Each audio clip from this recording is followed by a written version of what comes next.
નમસ્કાર મિત્રો, Gujarat market YouTube ચેનલમાં તમારું સ્વાગત છે। મિત્રો, આજના આ વિડીયોમાં આપણે કપાસના ભાવ શું રહ્યા છે તેના વિશે વાત કરીશું।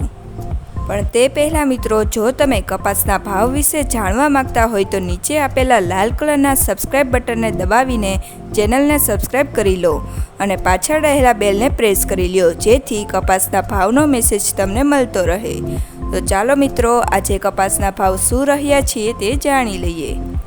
ખાંભા 1445 થી 1751, ધંધુકા 1400 થી 1800, રાજકોટ 1605 થી 1835, ધારી 1480 થી 1575, જેતપુર 1241 થી 1752, વિરમગામ 1328 થી 1690, ડોળાસા 1480 થી 1710, ધ્રોલ 1080 થી 1760, વિજાપુર 1650 થી 1805, ઉનાવા 1350 થી 1764, વિસનગર 1320 થી 1825, હળવદ 1400 થી 1788,